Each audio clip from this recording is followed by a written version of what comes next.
K98 Talk is expanding its lineup for 2015. This means we are expanding our advertising base. Whether you're a startup trying to push through to the next level or an established business trying to supplement your advertising budget, web-based advertising is a solid investment. Thanks to with TuneIn Radio and instant access to our sister station, K98 FM, we give you worldwide access at a reasonable cost. Interested parties should email us at sales@k98fm.com. In these uncertain economic times, you've got to do whatever you can.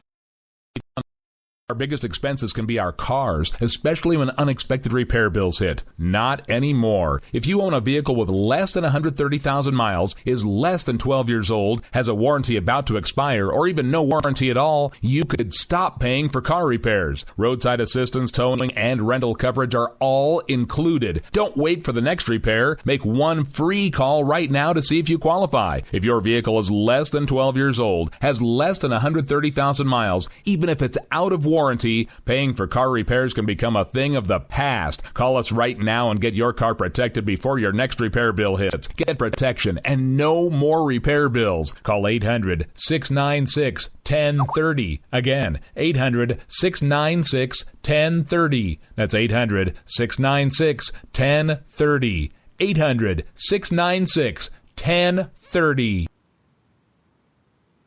Joe had huge problems with the IRS. I knew it was coming. I hadn't filed taxes since 1990. All the IRS letters coming in added up to a nightmare. It got up to like $68,000.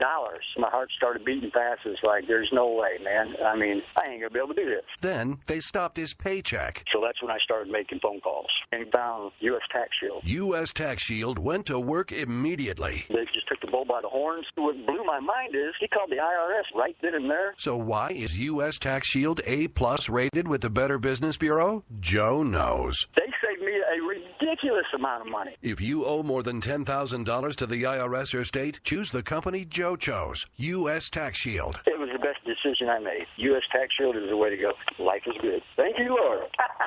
Call 800-471-3287. U.S. Tax Shield. Boo-rah. Yes. 800-471-3287. 800-471-3287. Game on, where progressives fear us and rhinos tremble. Welcome to the political jungle. I'm JD. This is Stacey. No one is safe. No one is spared. Lock up the children. And the old folk.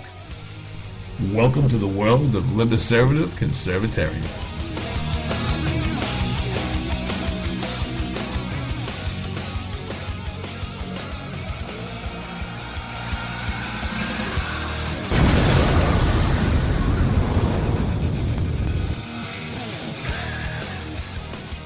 That's right, everybody. You're listening to JD and Stacey here on K98 Talk on Game On, the show that is so good everybody sticks around for an extra 10 minutes even when we're having server issues. Good evening, Tuesday, July 14th, 2015. Again, JD and Stacey. Can you hear us? Can you hear us? Can you hear us? Here on K98 Talk. So much going wrong in the world today. But tonight, my favorite freaks, political geeks and back alley sneaks, we are, first of all, all of you freaks right now, get over to K98Talk.com and get in that chat room, baby. Talk to that Stacey. Have Stacey apologize for them that Ricky Ticky, Tavi, Rick Robinson server issues, baby. Oh, good Lord. Tonight, though, Stacey and I have a very special guest that we're going to introduce to you in a few minutes. It is Mr. Josef Levine. He is live to you tonight from, our tonight, his very early this morning from Israel. The man got up at 2:45 in the morning. He fed all the chickens and the goats. Then he wrote a novel. For those of you who heard his first interview with us, Mr. Levine is a document translator that has worked closely with the Israeli government, the military, intelligence services, private businesses, and do not let me forget, the man also translates at least one novel a month. As always, remember you can catch catch us here every Tuesday night, 10 p.m. Eastern Time here on Game On K98 Talk with JD and Stacey. Catch us again Thursday night live for Game On at 9 p.m. Eastern Standard Time. And Sunday, baby, we switch them gears for that Bloody Marys and broadsheets, your cure for that mainstream media hangover. And as always, not now when you're on the show, because now you're in the chat room. But you got to get over to Spreaker.com, get the hashtag, what is it, Stacey? JD and Stacey, JD and Stacey. No, not because we have a really cool guest on. Say it like you're supposed to say it. JD and Stacey, JD and Stacey, JD and Stacey, JD and Stacey. I can't do it like you do. But you're like being completely ignored because Joseph's in the chat room. So. Oh my God, we're going to bring him in a second. One of my favorite guests. I've told him that myself, but there's so much breaking news. You know, Scott Walker announced. Stacey and I are going to move that. We're going to cover that on Thursday. That's how much is going on in the world. As you have a presidential announcement from a major candidate, and Josef Levine is actually a bigger guest and get. Why is that? Because the Little Sisters of the Poor lost their lawsuit, but we don't have time to talk about that. What the hell else were we going to talk about before? Well, and I had to watch Hillary. Oh, that's what it was. We watched the whole hour to prep for tonight. Down the toilet, 60 minutes. I will never get back. Oh my God! Let me. I have to tell you something. Listening for that woman for an hour makes me realize why her husband was getting blown by fat chicks off the Oval Office. Ugh. But Stacey, what? Yes. What is it that directly brings us to bring Mr. Josef Levine to our audience tonight? Who's back in the news? Wait. I guess wait. if I. Who's back in the news?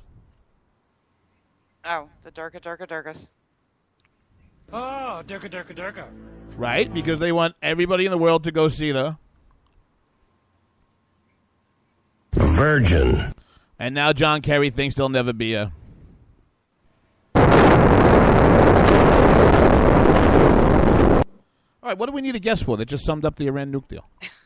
There we go. I mean, in all reality, I would have rather gone through Hillary's speech in its entirety again, so I could have taken it and deconstructed it point by point, than have woken up this morning and found out we actually did this. I went to bed to this because I was up and I was, you know what, we'll share with the audience.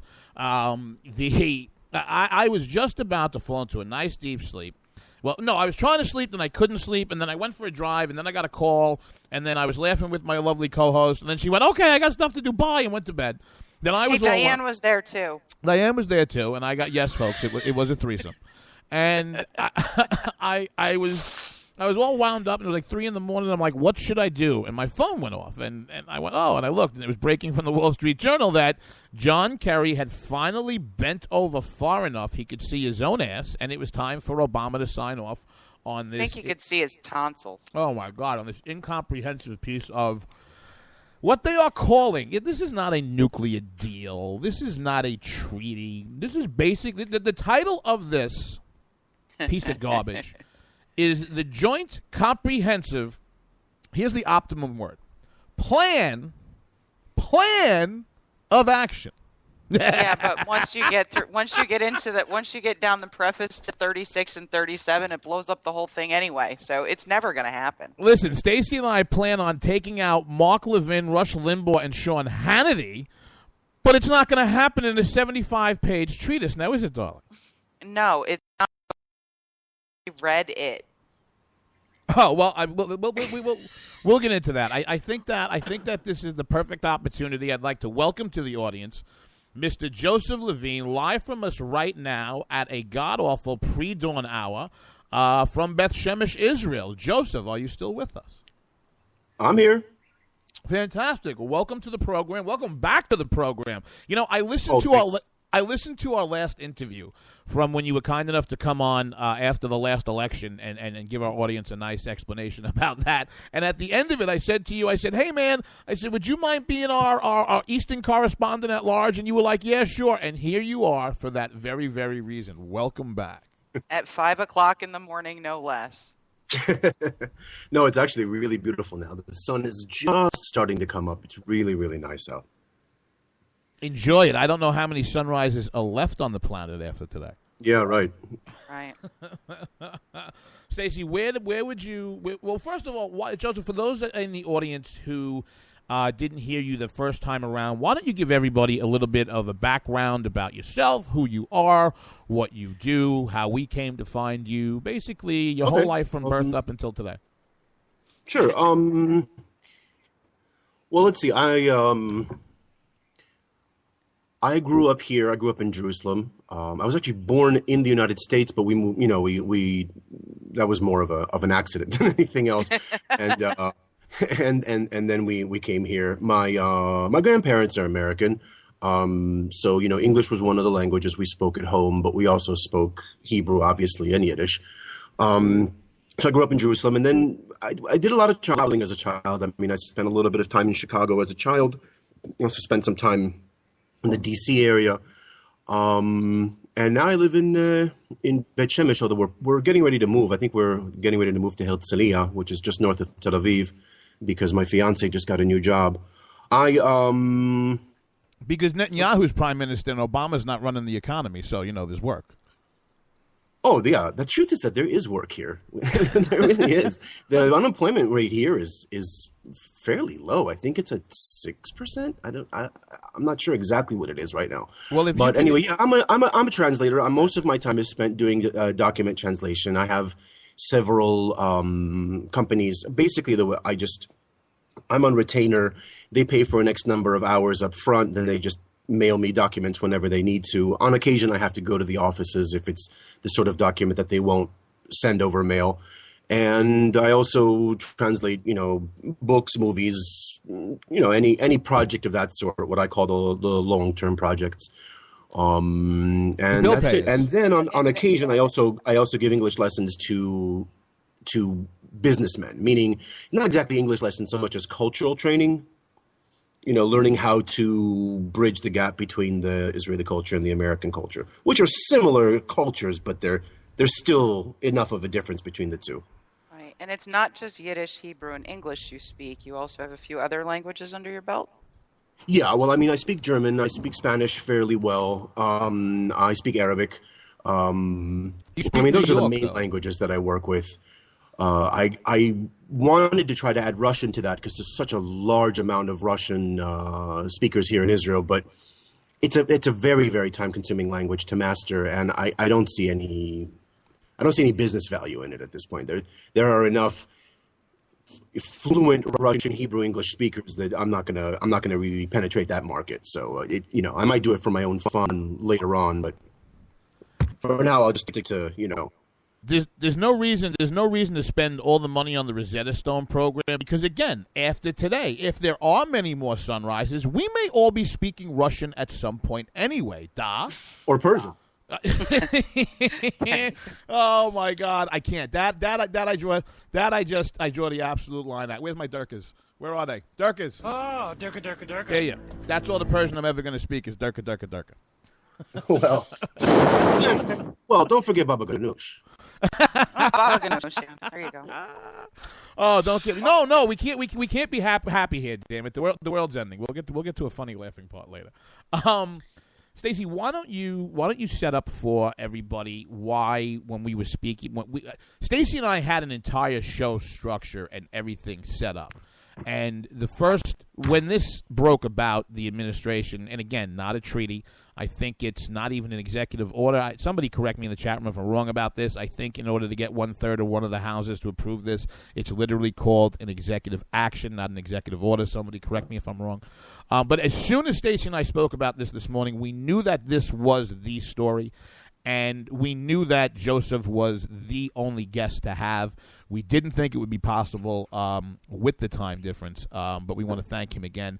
Stacey, why don't you take, there's not a lot of pages to this because, like I said, it's just a joint comprehensive plan of action. But why don't you step into it a little bit and start to get some of Josef's take on this? Sure. Well, I mean, Josef, if you could recall and just set up, because we do have some folks in chat not have an opportunity to hear you speak before. When we originally spoke, we talked about the negotiations and the negotiation process. Could you just remind the folks that did hear before and maybe give a little bit of a summary to the folks that are here tonight, why you personally see negotiating as U.S. and European diplomats with the Iranians is maybe not such a great idea. You know, how honest are they going to be? How transparent? And what are some of the cultural reasons for that? Right. Yeah, we spoke about that last time.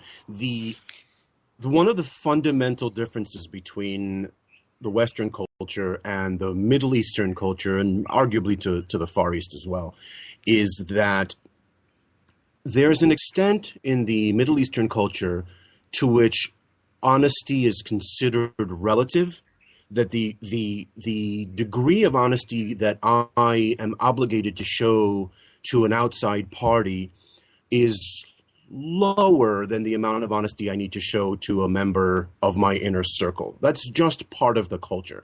I think I don't know how to compare it to anything that one finds in the United States. It's just so completely different. But I'll try to give you a classic example. If you're speaking with an Iranian or a Persian, an Afghan, anybody from that far over, from the Persian Empire and farther east, and you ask them about their day, you ask them about their work, etc., they're going to tell you the truth. They're not. I'm not in any way suggesting that they're dishonest people. But if you show up in Afghanistan and say, "Okay, I plan to restructure your form of government. Are you going to cooperate?" They're not going to draw their sword and scream to the heavens and declare war on you. They're going to say, "Sure, of course, we'll be more than happy to cooperate." And then they'll slowly undermine the processes. And they consider that perfectly appropriate. Number one, because you're not part of their circle. Number two, because you're coming in and trying to change things. You're coming in and you're trying to affect change to their culture and their way of life. The same thing with any kind of negotiation of this sort. If you come to Iran and say, "Okay, we've been strangling your economy for the better part of, I don't know what it is now, 10 years, and you've got people who can't find work, and the government itself can barely afford to support all the terror that it needs to support. How do we get money for more terror?" Well, we'll promise anything. Right. They'll promise anything, and again, it's not considered a wrong thing to do. So I see somebody on the chat room asked if that's the same thing as taqiyya.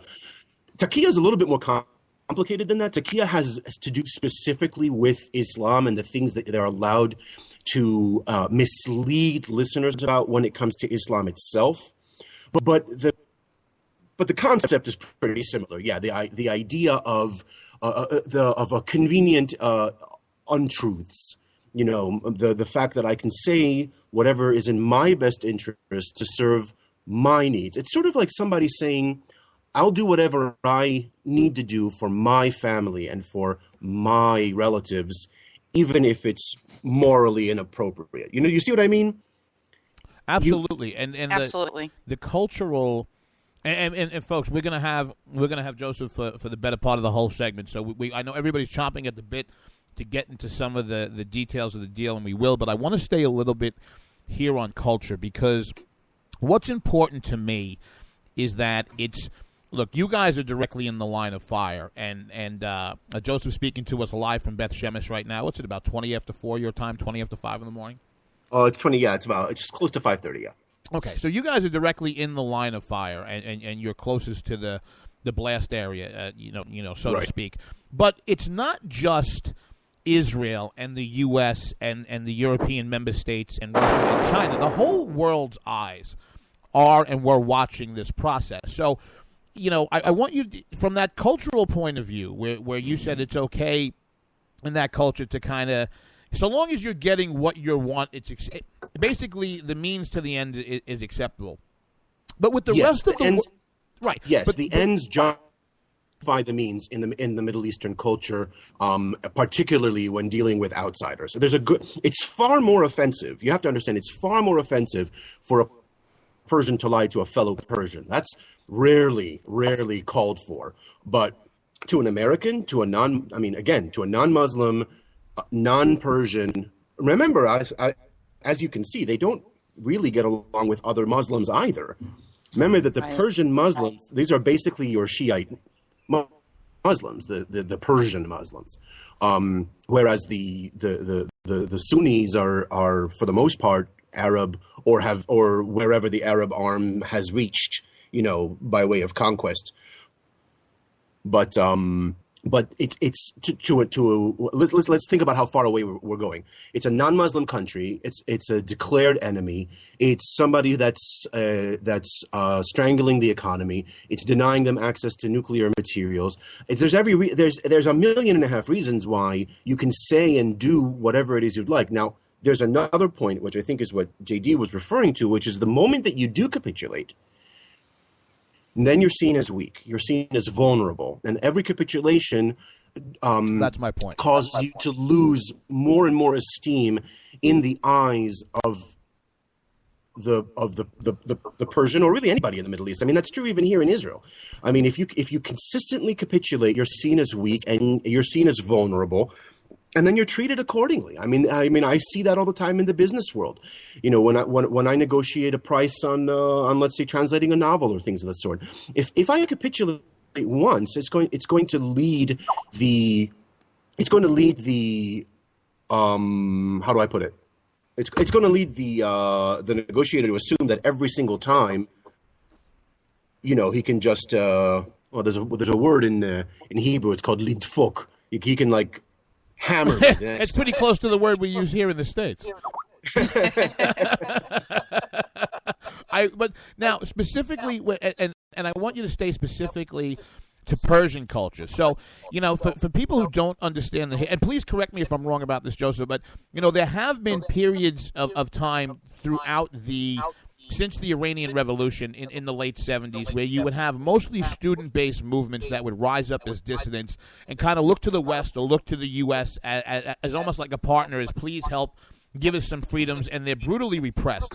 From a Persian mindset, you do have people in Iran who are not fans of the regime, who are also looking at these negotiations through the same lens that you were describing culturally. Does that now lend any remaining dissident movement that may be inside Iran to start casting their eyes elsewhere, or to consider themselves closed for business because of how weak the U.S. has looked through that Persian lens? Well, I mean, that's a great question. I don't know that there is anywhere else they can turn. I mean, for the better part of the 20th century, America was the moral compass. It was the place you turned when you wanted to uproot evil in your own country, whether that was, in the Serbian conflicts, etc., and here in Israel as well. Now, I don't know what they could possibly do now. I mean, we saw how many of them were killed during the last major protests in Iran. Where are they supposed to turn? These young, idealistic Iranian students, many of whom have a Western education, many of whom are desperate to just have a normal country and live, in a functional democracy. I really don't know where they could possibly turn. What they know now is that the America of today is easily manipulated. It's not Ronald Reagan's America. No. And it's not. It's Jimmy Carter. It's Jimmy Carter's America. And because of that, their confidence in America as a leader is going to plummet. And then I don't know where they can turn. I mean, they're not going to turn to Israel. Which is the only other democracy in the region. Maybe Turkey? I don't know. I doubt it. Stacey and I are turning to Israel. Don't say don't turn to Israel. I mean, hell, we might have a draft BB ticket after this first debate over here. Yeah, right. Well, I keep telling people on Twitter, I'd like to do one of these swaps like you guys do in baseball. I'd like to bring in Trey Gowdy for 5 years in exchange for BB. I'll give you BB and a first round draft pick Ooh, Stacey. Stacey, I'm going to tell you what. I think that this is a perfect spot here for us to go to a break. I want all right, all you sports fans in the chat room, go argue with yourself because Gowdy is a really good pick. Let's try to shake the Israelis down for BB and better than one draft pick. When we come back on the other side, we're going to have Josef Levine coming back. Stacey is going to come back in with the nuclear deal, and I don't know if we covered this with Joseph before the break, but the question is, yes, anything you say to us while the commercials are on, the audience can hear. See you in 2.5 minutes, kids.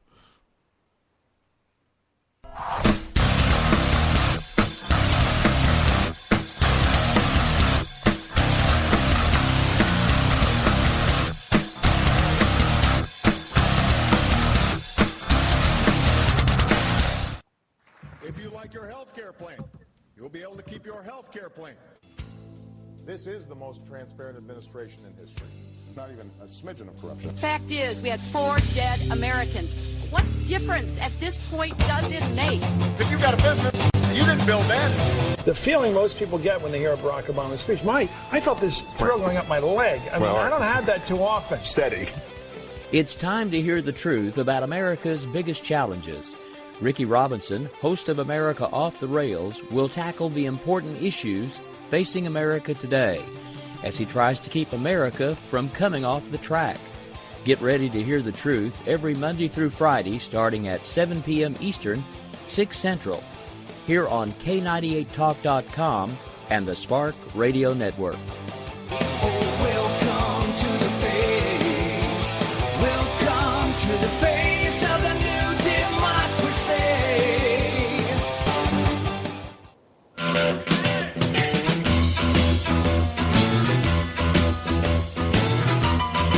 Red Nation Rising brings you Town Hall Radio. From a single tweet to 3 million a month, our community is a force to be reckoned with on social media. So don't miss our show, Thursdays, 8 p.m. Eastern on K98 Talk. Our chat room is our co-host, and you ask the question. Join us and be heard. So get ready to sound off on Red Nation Rising Radio. No one else is going to do it for you. There's a wild, wild whisper blowing in the wind, calling out my name like a long lost friend.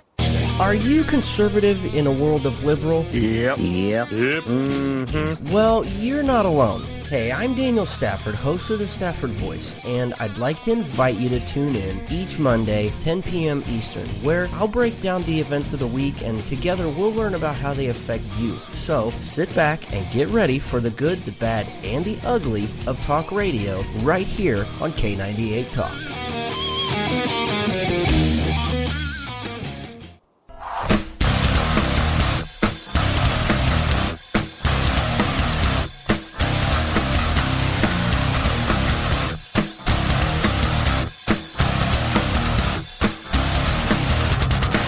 And welcome back, everybody, here to Game On with JD and Stacey on K98 Talk. Everybody, right now, open up another browser in that window in that browser, whatever the hell the kids call it, the Google, the Infacto box, the interwebs. Listen, shut off the porno movie, open up the thing, get into K98Talk.com right now, get into the chat room, and remember, kids, once the show is over, go to Spreaker.com, hashtag JD and Stacey. You can find all of our great things here on K98 Talk. And don't forget to catch us this Thursday night live, 9 p.m. Eastern Standard Time for our second edition of Game On. And as always, we want to thank Radio Red Nation Rising, baby. That's our lead in there, 8 p.m. Eastern Standard Time on Thursday. So Thursday night, kids, you have not 1 hour with JD and Stacey. You got 2 hours of block time here on K98 Talk. I want to welcome back our very special guest, Mr. Josef Levine, live with us right now from Beth Shemesh, Israel. I feel like John Batchelor. We are live here with Josef Levine from Beth Shemesh, where he's coming to us with breaking news from Israel. Oh my God!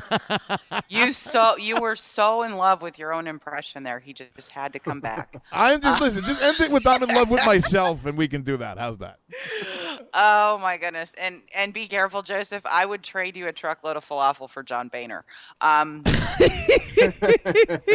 you ever had proper Israeli falafel? Yes, actually in France. Okay, well that's the gentleman was from Israel, so I'm assuming he knew how to make it. Absolutely. In France, you're going to get good Middle Eastern food. I had a falafel, or what they tried to pass as a falafel one time in Washington D.C., and oh my, it's just. I don't know. Maybe it's the same. Maybe the same thing happens here when we try to make an American hamburger or something like that. You two, listen to horrible. me. Listen to me. Listen to me. Listen to me. Oh, God. New York. Let me tell you something. New York City, for all its foibles and problems, and the New York Post had a picture of the homeless guy pissed away because we're basically rocketing right back to the 70s. I will tell you something. You can get good falafel and halal in this city about every 9 feet. You really can. That's true. That's true. There's no question about that. New York, All right. New York has great food. Okay, moving on from Boehner and falafel, because I would take a No truckload more in Boehner and exchange.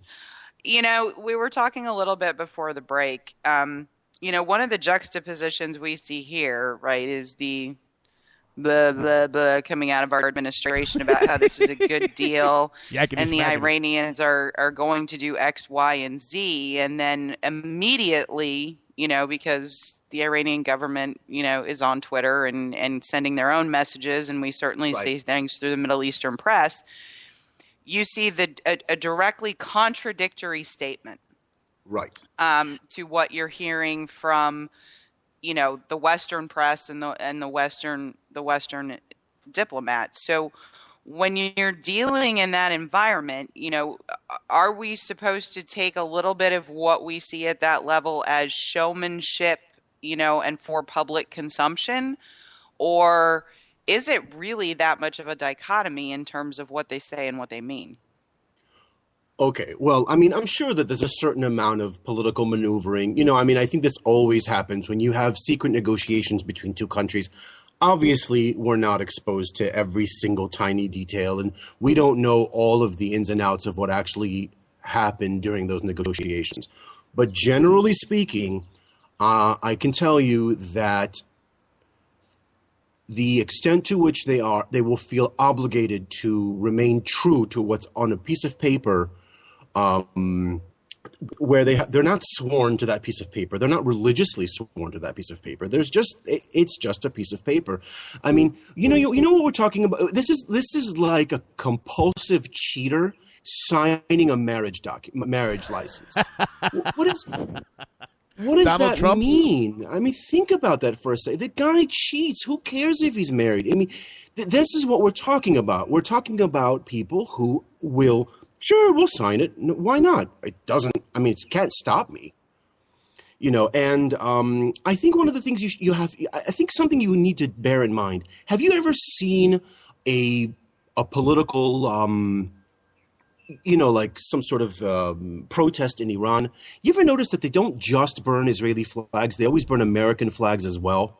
Oh, yeah. Big They were Satan, doing it during the negotiations. Right. They're doing Big it. Satan and Little Satan. That's right. Israel is not Iran's biggest enemy. Not by their view of the world. We're the extension of what they see as the American imperialistic arm. You're a proxy.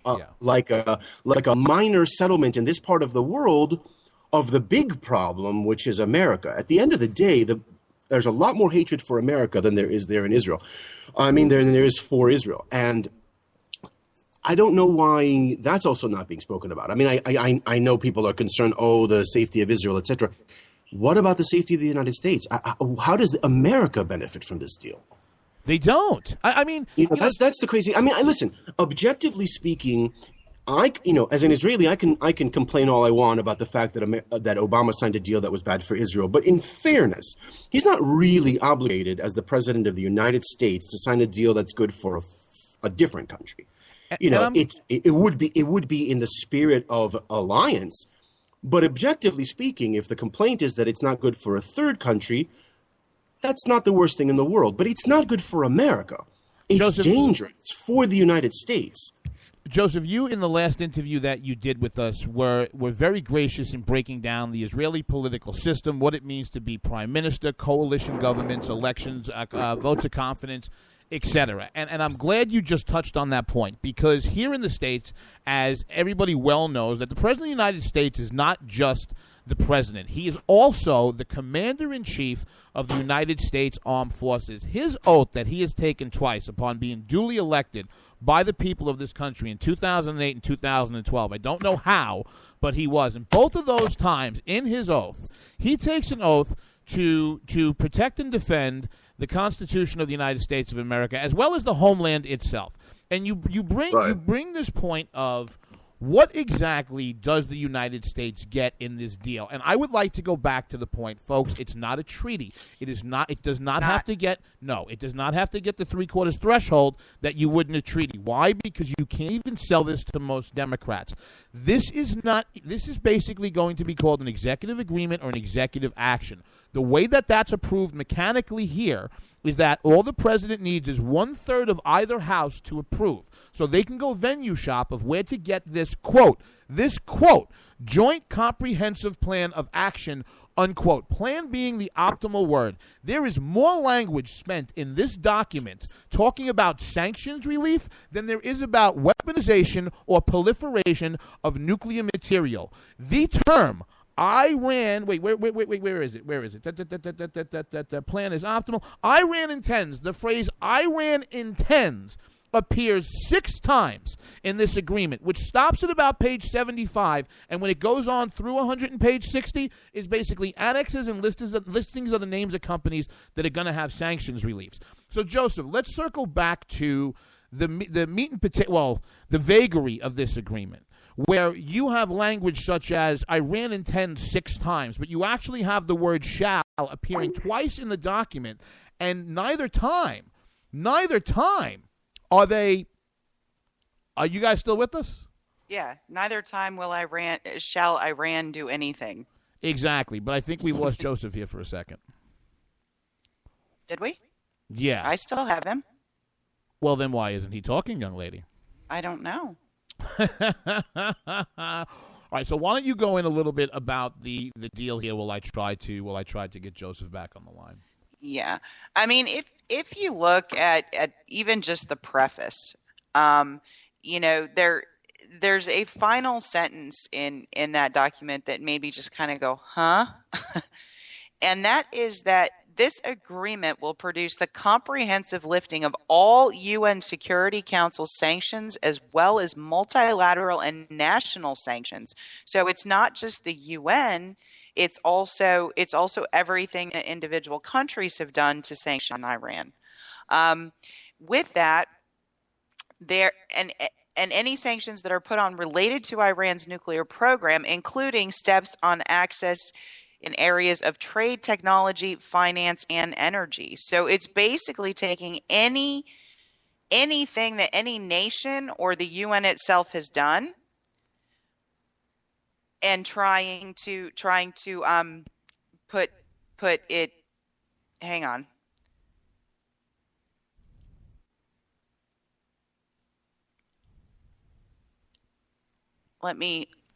No, I got a call trying to go out to him right now. Just continue with what you were saying. I was going to say he was trying to call me. Hello? So. Oh, you're back. Oh, there you are. There you guys are. Sorry about that. Listen, that's okay. I want to recommend. I want to recommend. Beit Shemesh is right near one of the Air Force bases, and every once in a while, when the F-16s fly overhead, the internet goes out for like 20 seconds.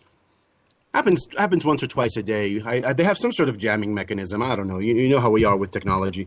We call that here the sound of freedom, baby. But as a side note, anybody who is ever considering doing a radio show, I highly recommend you getting yourself a Stacey Lennox, because anybody that can fill with that kind of detail while the producer goes and brings the guest back, let me tell you something. Everybody out there listening to me right now, suck it. You can't beat it. But Joseph, where I wanted you to pick up when you had cut off, and I'll make it a shorter version, in the deal itself, the term Iran intends appears 6 times, and the term shall only appears twice, and neither one of the times where the word shall appears is it a hard dictate to Iran and to the regime. The heavy water production facilities mentioned in Iraq are completely vague, and you have Iran sitting on a panel wherein they can hold off IAEA inspectors for 24 days. I'd like you to comment from both your professional... I was going to say, not just that. They're sitting on the panel for any dispute, and if you can't resolve the dispute with an Iranian on the panel, then the whole thing is null and void. Right. I would like you to speak both from your professional and just personal experience as an Israeli citizen as to what the details or the vagary, as you've heard them so far, means to you, both from what you've seen with your work with the government and the military and your point of view as a citizen. Well, first of all, in terms of language, I mean, anybody who's ever had to translate a legal document or a government document knows that the language can be quite contorted to begin with. That's done on purpose. I mean, that's done to make it, to provide a certain amount of flexibility, etc. And I would be most curious, really, is to see the Iranian version, the Persian version of the, how it's written out in Farsi, because I suspect that the two documents are not the same. That's a great point. And unfortunately, without, I don't speak Farsi. I only know a few words of Farsi, but without a good translation from one document to the other, the disputes there alone can pretty much allow Iran to do whatever they want, and they know that.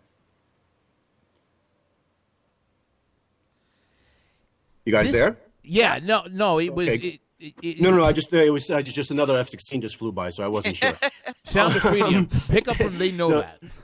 Now that's the first thing. Now, secondly, I also think that you have to bear in mind that this is, look, anywhere in the world, this is how you negotiate. You just keep pushing back. You keep pushing back until the person capitulates a little bit more. What you expect is that at a certain point, the person puts his foot down and says, no, 50,000 is my minimum, or in this case, it's not going to be 24 days, it's going to be 4 days, or whatever the case may be.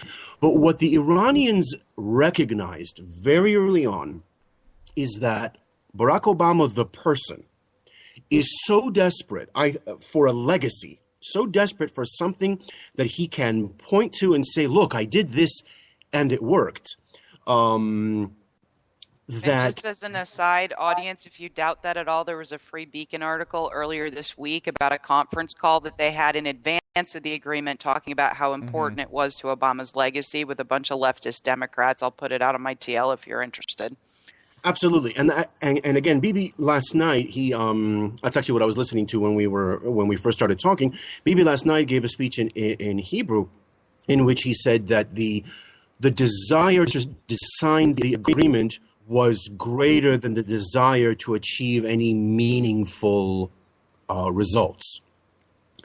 And I think the Iranians picked up on that a long time ago. And when you have that, in this part of the country where negotiation is an everyday thing, where it's just part of our blood. I mean, you negotiate. You don't have that in the United States. You don't go to the market and negotiate the price of the tomatoes. I mean, you see a sign that says what the price is, you pay for your tomatoes, and you move on. Here, everything is negotiable. In this entire area of the world, everything is negotiable, and it's in our blood. And so when we smell that desperation, that this person needs to sell this more than I need to buy it, I mean, you can get any price you want, and it's no different at the global scale. It's no different at the political scale. You're talking about a group of people who are looking at a man who's so desperate to walk away from his presidency with something that he can point to and say, I made a difference on the global, I made a difference to the world, that they said, okay, well, you want to make a difference to the world? All you need is a piece of paper. But here's what we want in exchange. And then they just keep piling on the demands. Well, he's made a difference in the world, okay? I mean, I guess as a citizen of the United States, when I look at it, and Bibi Netanyahu and the King of Saudi Arabia have the same view on a foreign policy initiative, wouldn't that, and you live there, wouldn't that give a person with a modicum of common sense a little bit of pause? It's funny that you say that. My fiance and I were looking at an article a couple of days ago about secret negotiations that the Saudi Arabians and the Israelis have had with some prodding from Stacey from Egypt, and and I not jokingly said it's a funny world where Egypt and Saudi Arabia are turning to Israel for guidance and advice on a geopolitical matter with the United States. And that's a straight. If you told somebody from my parents' generation that Israel would be cooperating with Egypt and Saudi Arabia against the direction that America is taking the world, I think they would have been quite shocked. How could that even happen? It's only 2015. I mean, it's only been 30 years, 35 years since the peace agreement with Egypt, and Saudi Arabia still doesn't even recognize Israel as officially Israel is not recognized by Saudi Arabia. And yet they've offered airspace. They've offered use of the airspace. There were reports that some of the bombing done over Yemen was done by Israeli planes. Now, again, I don't know if that's true, but the people reporting it really had no reason to lie about that specific detail. And you can tell Israeli planes from the air versus Saudi Arabian planes. I mean, they look completely different. If there's a God in heaven, those F-16s that cut you off right now are flying to blow some mullahs back into the 4th century where they belong. But picking back up on strange bedfellows and where it's driving people, one of the questions that I've had resonating in my head is that, and I think this goes back to, you beautifully laid out what is a Persian cultural worldview, mindset, the lens they view things are. I know you're not a spokesman for the Persian culture or the Persian people, but being of that region is something that you definitely have an understanding of. And so here you have a president. Let's talk about our president's worldview. He does believe that this country and its military capability are the cause of many ills in the world, and that they have been historically. And although not ever a colonial power, the current commander-in-chief that sits in 1600 Pennsylvania Avenue actually looks at us as a vile, militaristic, colonial-type power. So, again, going back to what do we get out of this from a national security standpoint, answer is nothing. As a matter of fact, we're about to see being the hegemon in that region probably for about the last 40 or so years. And you can have an argument as to whether or not you want to be tied up in that mess. But when you speak about strange bedfellows, and when you talk about giving up the hegemony of a region that you've tried your best to at least have your own national interest and keep somewhat of a tamper down of what's going on, the only other two world powers to my mind that you would turn to if the U.S. was pulling back, withdrawing, or not what you thought it had been in the past, who are we going to by default start driving towards China and towards Russia that should have been natural allies of the U.S.?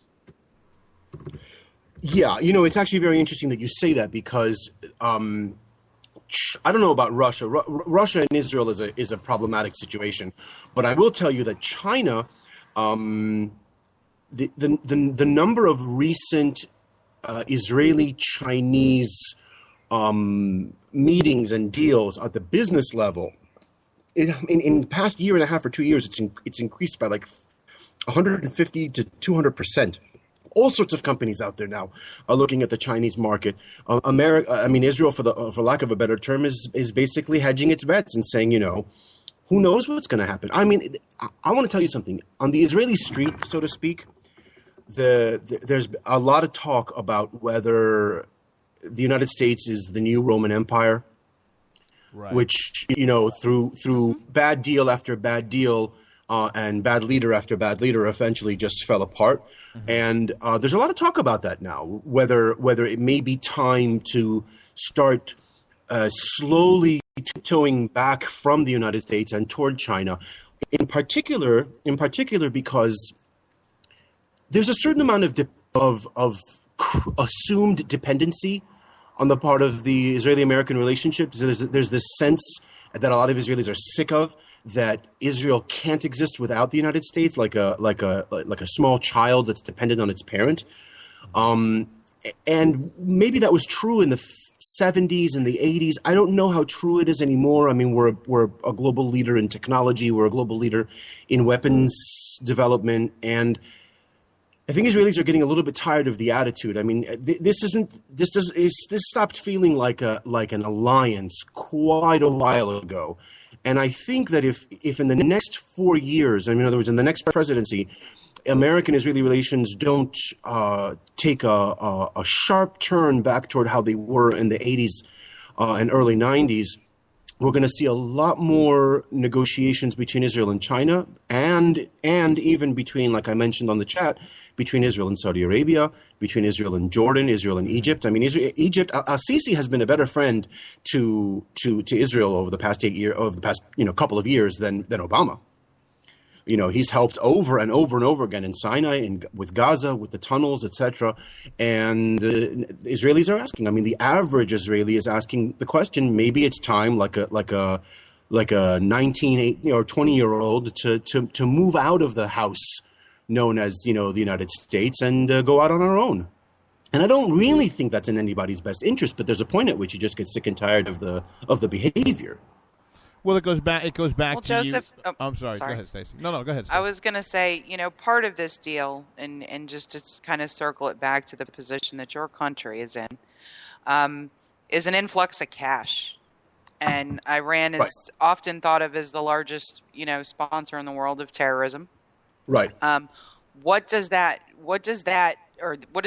Israeli perception of what that means for your security and your border and Hezbollah and all those other neat players that so you know what I want to do? I'm looking here at a headline from Israel Hayom. Israel Hayom translates to Israel Today. It's one of the most commonly read newspapers in Israel. I mean, they hand them out for free at the train stations and bus stations, etc. And everybody reads Israel Hayom. And the front page, title on the internet here, it says Yom HaKalon, which means Day of Infamy. And it says here, I'm just reading and translating at the same time, the 14th of July, 2005 will be remembered as the day that the worldwide sponsor of terror received international permission to continue its operations around the world. That's the report in Israel's most commonly read newspaper. I mean, just to put this into context, this is an article by Boaz Bismuth, and I'm just continuing here in the article. I just want to read a couple of, just to give you a sense of somebody other than myself. Oh, sorry, here goes the internet again screaming at me. All right, so it starts out here. He starts out by quoting Roosevelt's famous December 7th speech, "Day that will live in infamy," or whatever it is, and he says that. Says that the same sentiment can be said about the 14th of July, 2015. Hard to believe this is the same day that the French celebrate their independence. Now it will of their independence to I have to read this in Hebrew first. לטירוף המהפכני של הרפובליקה האסלאמית, to the revolutionary madness of the Islamic Republic. That's the way that he put it. And then he says here, near the bottom, the president, meaning the president of the United States, the president decided yesterday to enjoin, meaning to place Iran on a list of global players, essentially guaranteeing funding in upwards of hundreds of billions of dollars for terrorism. And then he concludes the article, I'm just summarizing, and history will never forgive him for that decision. That's the attitude. That's the attitude you're getting from just a standard newspaper. And I imagine the headlines in Saudi Arabia and Egypt and a few other countries might not look that different. That is a scary, pointed, and morbid place to leave it now, because JD, Stacey, and that Ricky Tikki Tavi Rib Rockets in the K98 Talk got them paid advertising. We got to keep it close here on that 1 hour show. We want to thank Josef Levine for getting up very early, coming to us live from Beth Shemesh, Israel. Joseph, I would appreciate it if you got some time, stick around in the chat room. I'm sure the folks would love to continue the conversation. Stacey and I are going to jump off here. We're going to do a little station ID and wrap up the show. Thank you very, very much. Everybody follow Joseph at Rabbi, RABBI 224 on the Twitters. And you got anything you're pushing or promoting right now, Joseph? Not really, unless you actually. I'll say there's a fascinating book coming out that I translated called The Final Redeemer. If you're interested in Judaism and Messianic culture and sort of some of the differences between Judaism and Christianity when it comes to the idea of a Messiah, look out for a book called The Final Redeemer. It was written by Professor Alon Dahan, and I translated it from the Hebrew, and it's really a brilliant book. So look for that, and I think it's going to be on Amazon by next month. We cannot thank you enough for joining us again tonight. And like I said, please stick around in the chat room. The folks were very, very anxious to see you. You are up. You've had your coffee. Ladies and gentlemen, Mr. Josef Levine. Joseph, thank you very, very much, and we hope you'll be back very soon. Oh, my pleasure. Thank you, Joseph. My pleasure. Thank you. Thanks, Joseph. Ooh, Stacey, I need the keys. We need to get out of here. I feel like I need a drink. But wait, before we do that, I mean, not only we have to thank Joseph. That was an incredible interview. Thursday, we're going to be talking to Scott Walker Announce. Everybody, Thursday, 7 p.m. Eastern Time, get over America Off the Rails, that Ricky Tikki Tavi Rick Robinson. He's going to be interviewing former Governor John Sununu. And then Thursday night, right before us, you're going to have J.D. Winteregg being interviewed by Radio Nation Rising, Jared and Lou. He is running to replace John Boehner in Ohio's 8 in an election that has what, Stacey? National consequences, and given I treat Boehner right. for a truck full of falafel, you know. You damn Skippy lady. You got those keys? I do. Let's get up on out of here. All right, folks, remember now with the advertising at the end of our outro, stick around to JD's special little twist for the Viagra commercial. Stacey, what's going on in the world between now and Thursday? Oh, my goodness. Hopefully the news cycle's going to slow down. Good Lord, baby, we're backed up. We got enough for 10 shows. Everybody check out Game On JD on the Twitters because he'll be back. And, of course, I'm going to be in alleyways, bar stools, places I shouldn't be, but I'll sure as hell be here Thursday at 9 o'clock. Thanks, kids.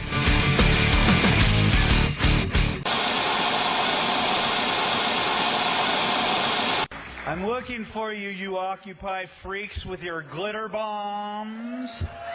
Bring it on! Bring on the glitter. Everything has changed. Everything has changed in the last few years. Conservatives used to take it, and we're not taking it anymore. When our water heater broke down last month, it was a nightmare. It took 5 hours for the plumber to show up, and he charged us a couple of $100 just to come out. And then it cost another $1,800 to put in the new water heater. By the time it was all said and done, I felt like I'd been taken. But what else could I do? The smartest thing you can do is get a home warranty from American Residential Warranty. Their home warranties pay to repair or replace all your major appliances when they break, and they will break, and at the worst possible time. Call American Residential Warranty right now for free information on home warranties starting at just pennies a day. Don't wait for your refrigerator to stop running or your ceiling fans to stop turning. Call American Residential Warranty right now. Ask how you can save up to 50% on washer and dryer coverage. Just call 1-800-513-6154. That's 1-800-513-6154. Again, 1-800-513-6154. Call now.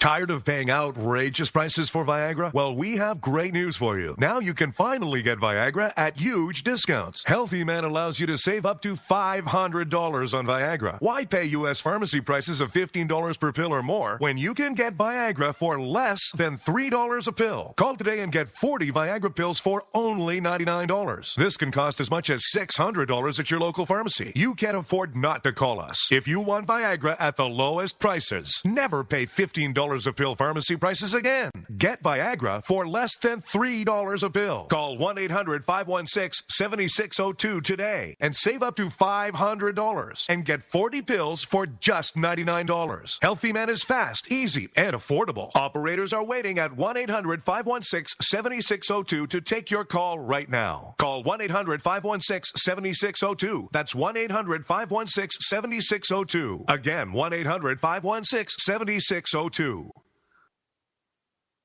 Giggity, giggity, giggity, giggity, let's have sex.